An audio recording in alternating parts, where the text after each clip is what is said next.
Enough? Great. No, one more question. Yes. Another topic. So I'm really clear about thoughts turning to things in the last few months and over time. So dogs, pets that we have. I have a dog. She's wonderful. Had her a couple years. Over time, she's gotten sick. You know, she's a rescue dog. She's got her own story before she and I got together. So my question is her stuff her stuff? I mean, is dog stuff, horse stuff, Her stuff is her stuff, but here's the thing. Yeah. When you see her as she is, and you introduce her stuff into your stuff, then there's a stronger energy around it. When you say she's sick, your attention to her sickness adds to the energy of that. It creates a stronger receptive mode that's somewhere other than here. So you have these receptive modes sort of in mind.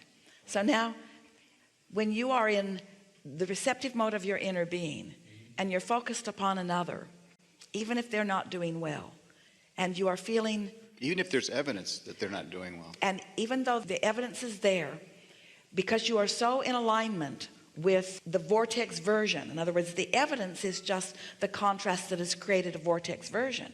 Your inner being is in awareness of the vortex version.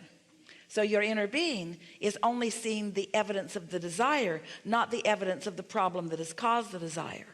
That's why your inner being is evaluating the situation from this high-flying vibration, and we would assign that emotion as the emotion of compassion, understanding without discomfort. There is also the emotion of empathy, the emotion of sympathy, but your inner being never empathizes because your inner being never joins the lower vibration.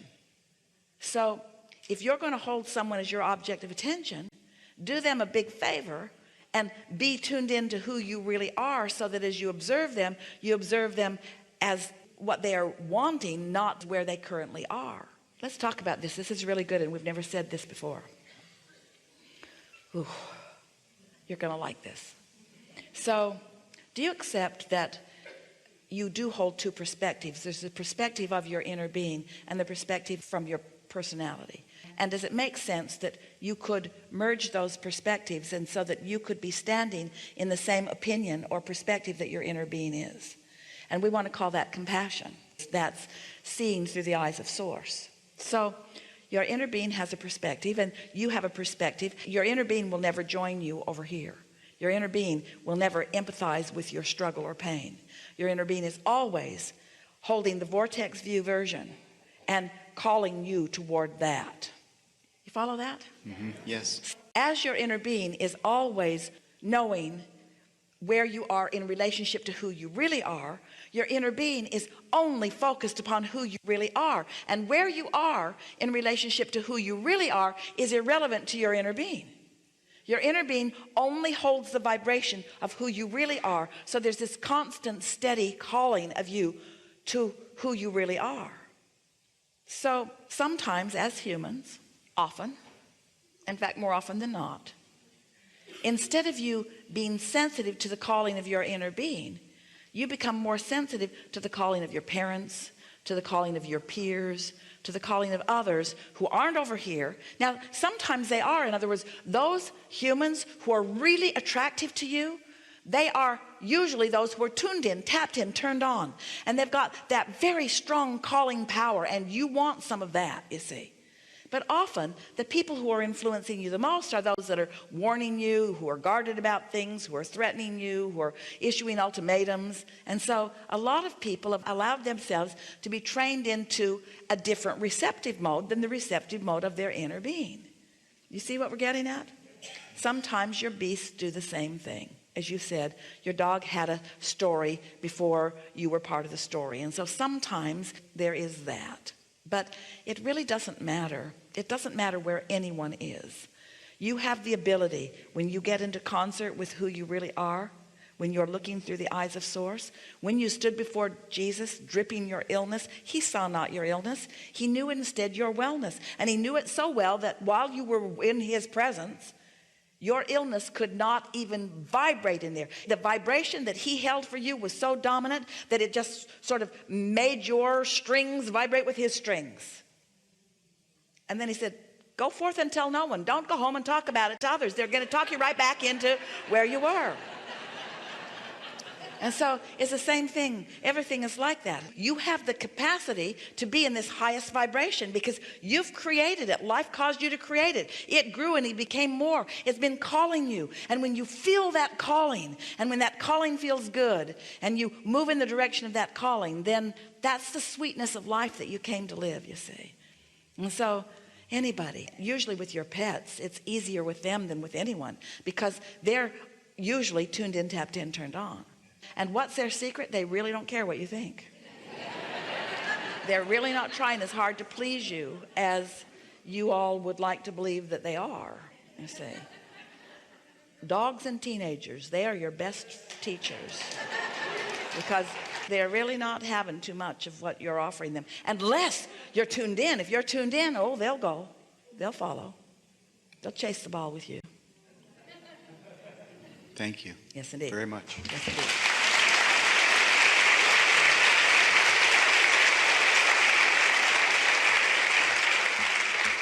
Okay, I would really like for us right now to juice it up big time. And so I know in your soup we have transition comedians, Robin Williams, W.C. Fields, and so I'm going to ask this question to them. Recently, having started to perform improv, I'm having the time of my life, and so I would like them to give me advice on how to, besides just having fun, how to become a better performer. By being completely in the moment, because it is the comedy of the situation. Situation comedy. Well, that I know you talk, that's life, but no, I'm not going to say but. When I go on stage, there's from other people that are in our group, it's their expectation of being a certain way, maybe. Well, you've talked yourself out of anything that we could give you here. Okay. All right. In other words, you've turned this into situation tragedy. Situation incompetence. Situation unintuitiveness. So what's your intention? What's the strongest vibration or interest that you have when you hit the stage? In other words, what is it that you desire? To just have fun and laugh and have other people laugh at us and at me. So you're not just interested in your own experience, you're interested in the experience that they're having with you? Yes, because I got into this because when I would go Well, we to don't care why, but that's not Oh. a very good idea. When you say yes, because if you're having fun and they're in the fun vicinity, they're going to have fun. Right. But if you're trying to conjure your fun in order for them to have fun, now you've already put roadblocks in your way. When you're worried too much about how others are responding to you, then your vibration gets all wonky. Where if you're just going for the fun, if you're just going to mine the humor and fun from the situations that's there, that's why the improv is so interesting, is because you're all improvising and then you're all responding to the improvisation of one another, which means you got to be tuned in, tapped in, turned on. And those you mentioned were the masters of that. Yes. Because they were willing to let go and just be in the moment. They didn't sit at home and memorize a whole bunch of things and then wait for an opportunity to say that clever thing in a certain time. That never works at all because you're just awkward and stiff. It could have gone that way and then I could have said this, but instead it went that way and now I got nothing. When you realize how much is available to you, so you know the best way to practice being ready for that by just moving through your day and watching how much situation comedy presents itself to you. Right. By just entertaining yourself all day long endlessly, by just enjoying the humor that the universe has. And you know what that really amounts to? By enjoying the way law of attraction is responding to the vibrations that you've got going on. Just have fun as you're moving through your day. Esther talks to inanimate objects all day long because often they're the only ones around. Because often the way that they converge or the way that they present themselves or the way that she sees them or responds to them is really, really funny. She's having relationships with inanimate objects and having a wonderful, really funny time doing it. And she's not as crazy as you might think. So their advice to you is be in the moment. And the only way that you can be in the moment is to practice being in every moment. Be real and intuitive in every moment. And then when you get on stage, it's no different. And oh, there are so many joyful, playful energies who are there to play with you. One day, Jerry and Esther, years ago, they were new to San Antonio. And they were driving through a little back street. And Esther said to Jerry, "What?" And he said, "I didn't say anything." And Esther said, "I thought you said, 'I'm dead.'" And Jerry said, "No." And Esther said, "I clearly heard someone say, 'I'm dead.'" And Jerry began to laugh because they had just passed a graveyard. And Jerry said, "It's probably someone over there." Probably some playful, and it was just us wanting to play, thinking that it was nice that they noticed, and Esther was receiving, and it was really, really, really, really funny. It was really, really funny. In other words, non-physical is there to play with you all day, every day. Yeah, nothing we like more than for you to be surprised and delighted by your moment in time. This is a really good time for a segment of refreshment.